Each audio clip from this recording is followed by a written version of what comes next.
reaction anatomy. I am Dr. Monisha.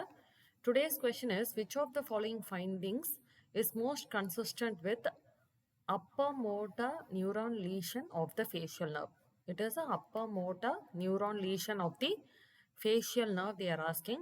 The options are confusing if you see as such. அதனால நம்ம we'll go to the explanation. Okay, so you can see in the facial nerve, the upper part of face பத்தி பார்த்தீங்கன்னா, you can see that it is bilateral represented. Okay, it has bilateral supply. Both the right and the left fibers are seen supplying the upper part. Amava இல்லையா? Both the orange color fibers and the blue color fibers are seen supplying the upper part of the face. So, if the lesion is happening here, the other side will compensate. The other side will compensate. So, in upper motor neuron lesion, you can remember that the upper part of the face is spared. Okay, in upper motor neuron lesion, the upper part of the face is spared. And one thing you should remember is, the fibers there is crossing over of the fibers. There is crossing over of the fibers. So, the effect is on the contralateral lower part of the face. The effect is on the contralateral lower part of the face, where you can see the loss of nasolabial fold and drooping of the mouth. Okay. So, in upper motor neuron lesion, the contralateral lower part of the face is affected.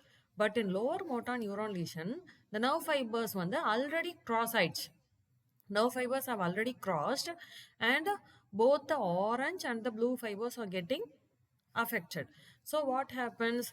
Ipsilateral part of the face is affected. Ipsilateral part of the face is affected, and both the upper part and the lower part is affected. So what we have? Inability to wrinkle the forehead, inability to lift the eyebrows, and there is drooping of the eyelids, and inability to close the eye. In addition to that, we have loss of nasolabial fold and drooping of the lip. Okay, both the upper part, the forehead, eyebrows, eyelids, everything is affected, in addition to the lower part of the face and the loss of nasolabial fold and drooping of the lip. Okay, so this you should remember. So in lower motor neuron lesion, there is ipsilateral half of the face, the entire half of the face is affected.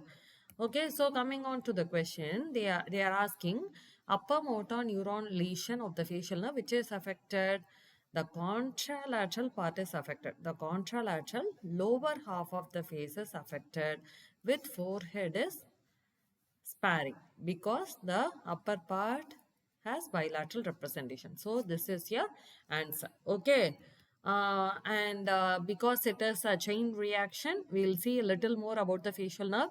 You can see that, see the 6th nerve, the abductor nerve, 7th nerve, facial nerve, and the 8th nerve, vestibulocochlear nerve. All these 3 nerves, 6, 7, and 8, are arising from the pontomedullary junction. They are all arising from the this is your pons, and this is your medulla. So they are arising from the pontomedullary junction. And you can see this is the cut section. Okay, sagittal section. So here is your pons and here is your medulla. And on the posterior aspect of pons and medulla, we have the 4th ventricle. So this is a zoomed in image. Here you have the bulged pons, and you have the medulla here. And on the dorsal aspect or posterior aspect, you have the 4th ventricle. Okay, it is in blue color. The 4th ventricle is here. So we are going to see the floor of the 4th ventricle. This part, we are going to see the floor of the 4th ventricle. Okay, so we have removed the 4th ventricle and we are looking at the floor of the 4th ventricle. Here you can see this is the pontomedullary junction, and here you can see a bulged structure. A bulged structure called the facial colliculus.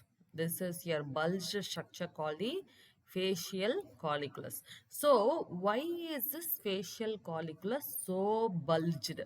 Or why is this bulged structure here? This is because if you see the cut section, you will understand. This is because this is your facial nerve nucleus and this is your abducens nerve nucleus. In the facial nerve fibers, first they go dorsally and medially and they wind around the abducens nerve nucleus and come ventrally. Okay, so this winding around of the facial nerve around the abducens nerve nucleus is called as the facial colliculus. You see the bulge structure, no? That gund structure is because of the winding of the facial nerve fibers around the abducens nerve nucleus. இது கூட உங்களுக்கு கேட்கலாம் எம்சிக்யூஸ்ல. அப்போ நீங்க confuse ஆகக்கூடாது. ஏன்னா facial colliculusன்னு வரும்போது which nerve is winding around? It is the facial nerve that is winding around the abducens nerve nucleus. அதுல எந்த விதமான கன்ஃபியூஷனும் வரக்கூடாது. This facial colliculus is otherwise called as the internal genu. Internal genuna என்னது? Genuna is nothing but a hairpin bend மாதிரி. Okay, there is a hairpin bend. Okay, and this is happening internally. Within the pons it is happening. So it is internal genu. ஏன் அவன் internal genuன்னு ஸ்பெசிஃபிக்காக சொல்கிறான்? Internal genuன்னு ஸ்பெசிஃபிக்காக சொல்லும் போதே அப்போ there is a thing called external genuன்னு ஒன்று இருக்கு. Okay, so your work is to find out what is external genu. Okay guys, thank you.